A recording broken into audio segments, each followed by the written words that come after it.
train is coming our way. Ladies and gentlemen, this is Zion Trend and Times. As we all know, for those of us in the Christian community, we are waiting for the return of the Messiah, Jesus Christ. And I know everyone wants to go to heaven. No one wants to go to hell. We have discovered that little things can make even a good Christian to make heaven, to be disappointed in making heaven. And so much those issues are when there's crisis in the family. If your heart is unstable, there's some misunderstandings and quarrels within the family circle, with your spouse or with your children, with everything, even brothers and sisters, and they are unsettled and your heart is unstable, you might not make it if the rapture takes place. Our concern is to see that everyone who believes and is hardworking should make heaven. Let nothing stop you. So today we want to address an issue of concern which we have discovered sometimes quarrel in the family. And what is that issue? Infertility. The captain by himself, after some studies, has come to reason that everything that has a problem has a solution. And there could be some solutions so that infertility should not bring about divorce in family. So the topic of today is infertility, no more reason for divorce. I don't know how you feel about that topic. Is it real? I have someone by me who will assist as we trash down this topic. Infertility, no more a reason for divorce. Sir, I welcome you to this program, Zion Trend and Times. Thank you very much. God bless you. Please tell me, I will know you by name, sir. My name is Dr. Masi. I work with the Federal Medical Center, whom I, as a consultant and anesthesiologist, as opposed to the head of the transplant, director of the transplant team. That's the only transplant team you have in the whole of the Southeast. In FM Somalia. Thank you. You're welcome, sir. I believe the fellow by me is capable of leading us to the Canaan of this topic. My name is Chaplain Dr. Uche Wogu. I am the captain of Zion Trend. Sir, we have to keep start. Want to know really what infertility and divorce should be by meaning, because these are the two major keywords here. Thank you very much. I will talk about infertility, what it means. The pastors are here to tell you what divorce means. I will not go into divorce. Praise God. Infertility, when we talk about infertility, we are talking about when a couple have lived together for at least 1 year, having regular and well-scheduled sexual relationship without having a resultant pregnancy. That's when you see there is infertility. Mark my word, when they have lived together for 1 whole year, having regular intercourse at the right time. I'll tell you what I mean at the right time. But none has resulted to pregnancy. That's when you see there is infertility. Okay. Doctor said there are some clergy here and others too, and he wants to center more on definition of infertility. Let me pass it over to someone over there who can tell us what divorce is. Meant again to put to our generation some of these very issues that is actually threatening Christianity. I agree with you that an unstable mind or unstable person will not be able to be steady in the things of the Lord. Thank you very much, my doctor.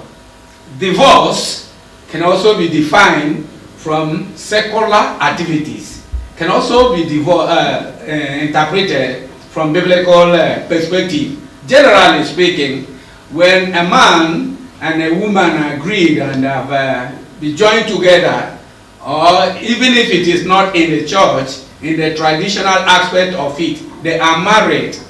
And because of one thing or the other, just like some of these things we'll be mentioning, they decided they cannot go up again. They will not continue that relationship. And they separate. Then from separation, they decide some will go to court. Some may decide not to go to court. The bride price could be taken back. We talk of infertility. We talk of divorce. Can infertility lead to divorce? Infertility does lead, must be leading to divorce. So it's a thing that is happening by the day, by the week, by the month, by the year. It does. But like you said, these days, if people have good understanding, and because of the technological advancements we have now, people can have, every couple can have a child or children. So, in the current day, I do not think that if couples are well advised, because a lot of times ignorance plays a very serious role, if they are very well advised, they will have one way or the other of having children, and there will be no need for divorce. So you are concurring with the captain that infertility is no reason for divorce? Yes, it shouldn't be if people have good understanding. Divorce, some more details. Okay, let me just say this. I've thought about this in recent times. First and foremost, I talk about ignorance. Ignorance of when to meet. A man and a woman may not have any medical problems, but they are not meeting at the right time. For example, we know that the ovum from the woman, once it's released, lasts for only 24 hours. Not more than 24 hours once it's released. So if no sperm meets the ovum within those 24 hours, there cannot be pregnancy. Now, but the sperm lasts for at least 5 days in the body of the woman. And so, if they are meeting regularly and there is a sperm waiting to fertilize the ovum, the egg from the woman, the pregnancy will take place. And that's why it is said that the best time in a woman that has a 28-day menstrual cycle, that the best time for them to start having if they are looking for pregnancy, is between the 11th and the 14th day of the woman's cycle. And it's more medically, scientifically, that the best time that pregnancy occurs is between the 4th and the 6th hour after the ovum has been released. So, if they are not having coitus, they are meeting. Maybe they are meeting before the ovulation takes place, or after the egg has been ovulated and it has died, and they are meeting. No pregnancy can take place. That's the truth about that. So, ignorance is also a problem when it comes to. So, they will be found that some people go to the doctor checks them, and they say, you're fine. Then you have to sit them down and teach them.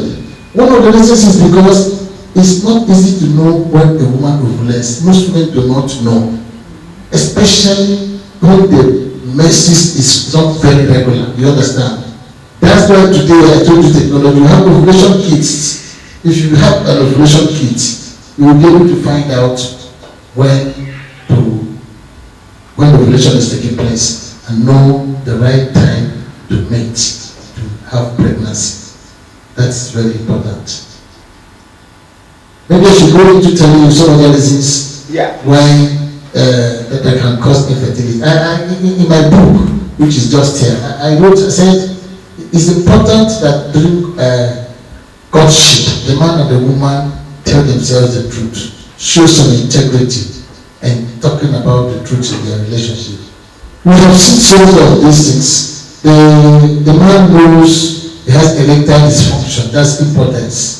He doesn't tell it to the woman until, especially in Christian, when you say you should know it until after you married.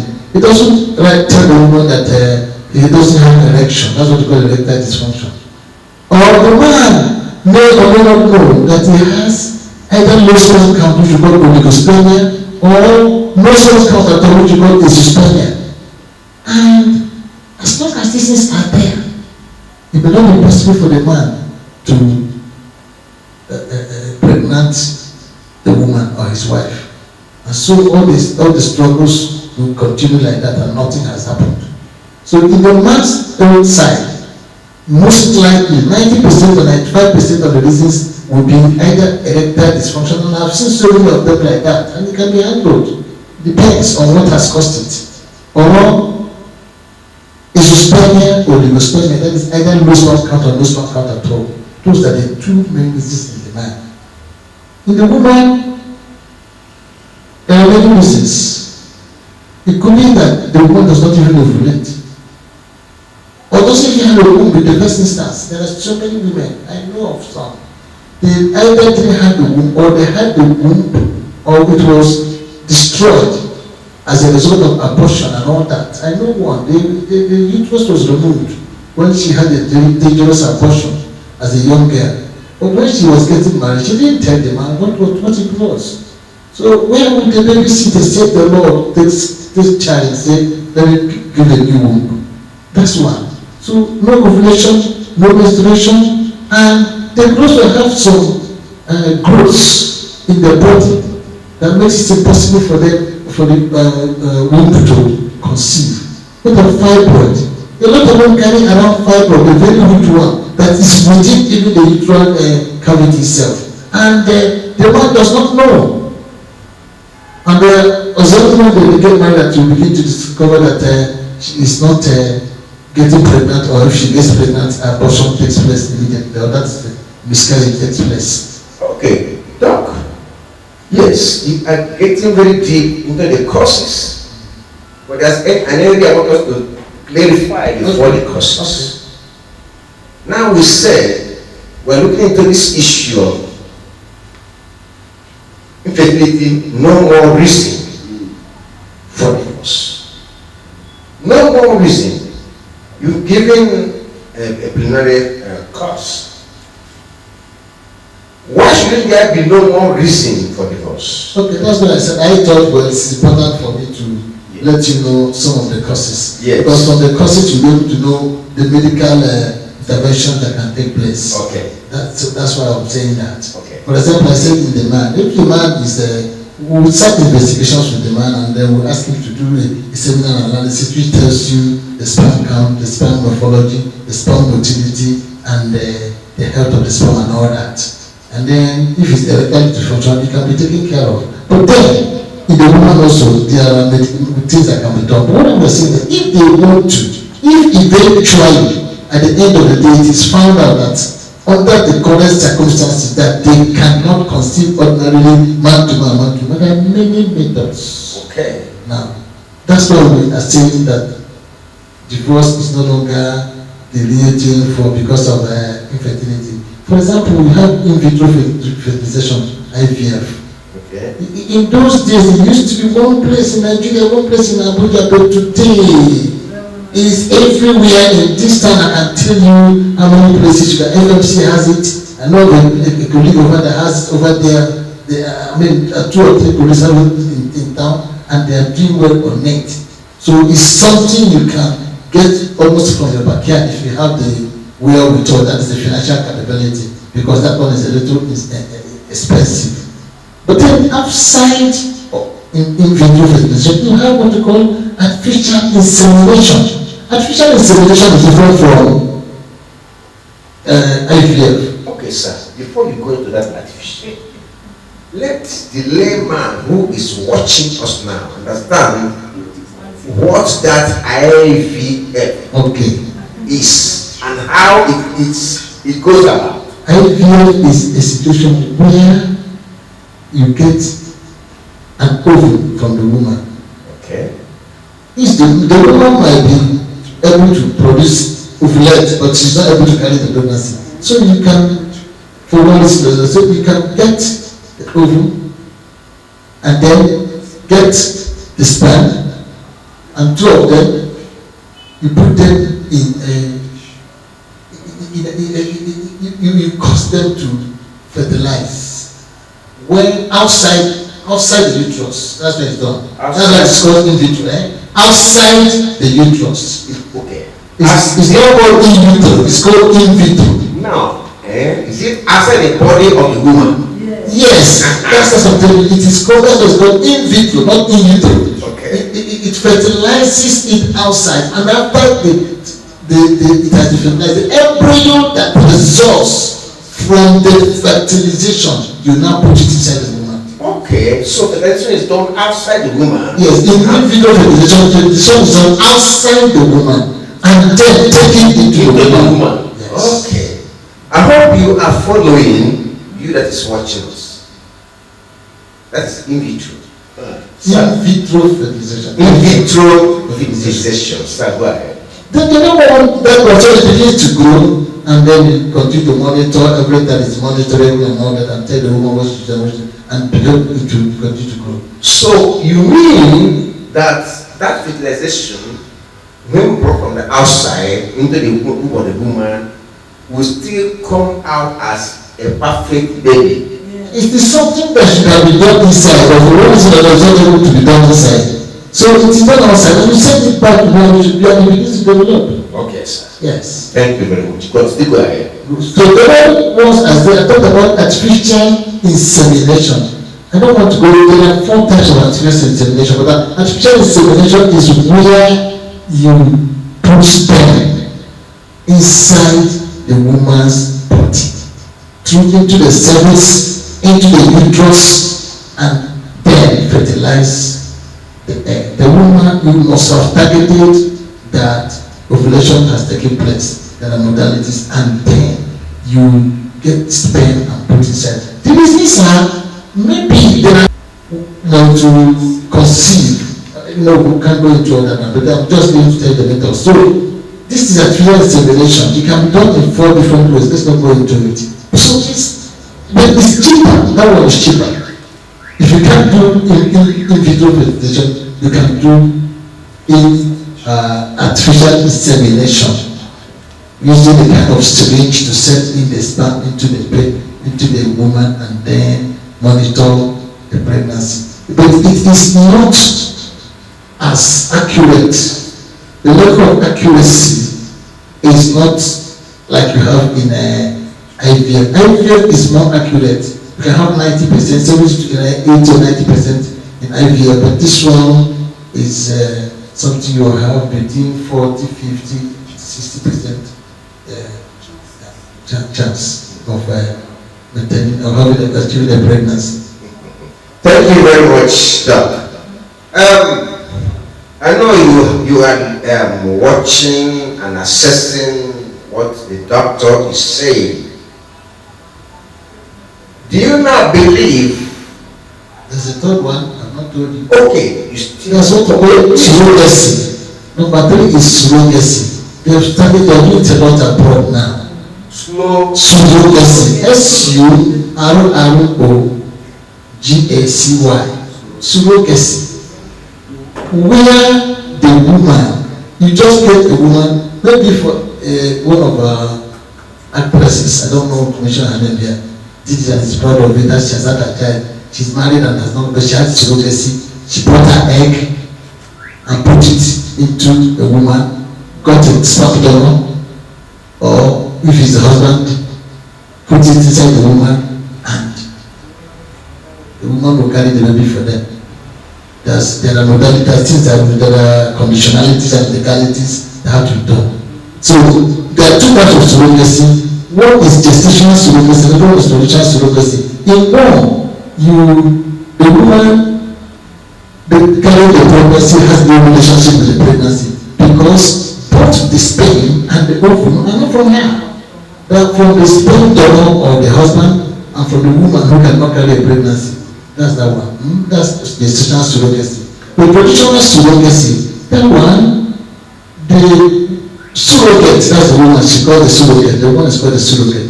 The woman uses her egg, but a sperm donor, who is possibly the father of the child to be, donate the sperm. Or there are sperm donors. You get the sperm from a sperm donor and give it to the woman. That's traditional surrogacy. She carries the pregnancy, agreements are reached, and then carries the pregnancy to them, and when the child comes out, the child is given to the parents who donated the egg and the sperm, or what as the case may be.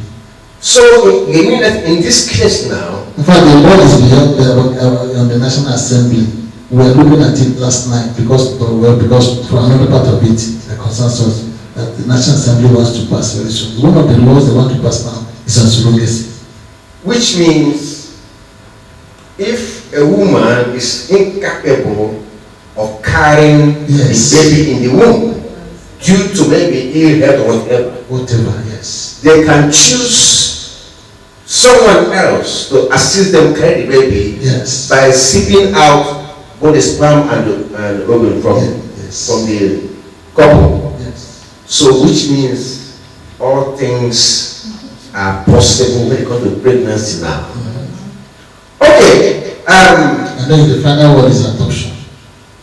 No, we'll come to that. I'm telling you that the last one is adoption. Okay, go ahead. Where the situation where a child is legally handed over by the biological parents to another parents that will now become the parents and will take total control of everything, and then it becomes their child after the documents are made. That's adoption.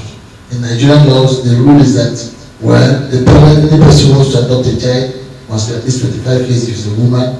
A man, if you want to adopt, must be at least 35 years, and that the child, the age difference must be at least 21 years. It must at least be 21 years older than the child you're adopting, and that the child you're adopting must be less than 18 years. These are some of the rules in adoption. So with these methods, you find out that if this does not go, worse goes. I think he said if you cannot be a tree, be a shrub. If you cannot be a shrub, be a grass. So you're either a tree or a shrub or a grass. Whichever way, you will get a baby for yourself, and you don't need to adopt to divorce if you really love your marriage. Put your hands together for my Apostle Victor Silas Jikeze. I want to thank God for the topic that we've been diverging. The doctor has spoken a lot on that concerning what he knows and what the knowledge talks about as regards infertility. And now the aspect we are looking at is the aspect that is supposed not to cause divorce. And that is why in this issue, the only thing I know that can create more problem is the ignorance. Just like he said, if people are educated, there will be no reason at all for divorce, because there are options, there are opportunities, whether the IVF or the other way, whichever, even the adoption, because there will be no reason. Even God made it very simple for us, because there are opportunities like that. Even there's something he mentioned I even saw something like that in Abraham and Hagar. When the womb of Sarah could not work something, she donated the womb of Hagar, and Ishmael was produced. And Abraham still had Ishmael as the son. So some of these opportunities are no reason for divorce at all. So that is why we agree that if one wants to please God and after the life here, one will still spend eternity with God, it is good you seek knowledge. You look for it. The Bible says, buy the truth and sell it not. By the time you seek knowledge and get it, you will not even have any desire at all to divorce. Rather, you have a better understanding of the circumstance and treat it properly. Thank you very much. I want to really look a bit into unexplained infertility. I think this is a kind of challenge that has not been able to define by medical practitioners, whereby there is no medical record that is bringing up a woman having challenge or a male factor being there or female factor being there as a cause of the infertility, which from our pastor here, apostle, said in that of Abraham, it happened to Abraham and the other went down to Isaac and Rebecca, and still went down to Jacob and Rachel, and you have Elkanah and Hannah. They experienced such unexplained infertility, but at God's timing all things were perfect. If you can exercise patience and having knowing that your wife has no problem, you yourself, you have no problem, so there is no ignorance about that one. You are comfortably, you are okay. Your health is perfect, in a good condition. So you now have to look unto God, which is the author and the finisher of your faith, believing that God in his own time, which is the perfect time, will bring forth a child. Thank you so much. Thank you. Just your parting word. What my parting word is, like she said, I always say you must do what you should do in the natural. God will do what you do in the supernatural. That's right. In all things, God is the author and the finisher. He has given us medical science to help us here. But even medical science can fail you. But even that medical science, hand it over to God and say, God, I am going to do this. Help me to be perfected, and God will help you. Praise God. Yes, God is the author in all things. From every surrender, we agree with the captain that infertility is no more reason for divorce. If you listen critically, there are many reasons why it can no longer be, because solutions have been made both spiritually and medically.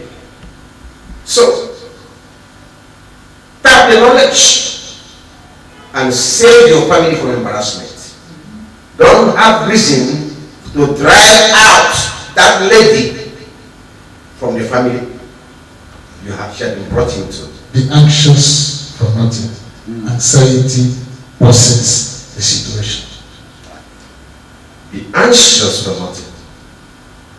Ensure that you acquire the knowledge. When you are confused, meet a doctor to guide you after your prayers. You must have prayed, gone for this, and nothing is happening. Go for counseling, medical counseling, and I'm sure you get the proper answer, the one you can handle. God bless you as you take this truth. This is the end times. You have no reason to miss heaven because of infertility. God bless you. My name is Chaplain Dr. Uche Wogu. Do to us next time the same channel.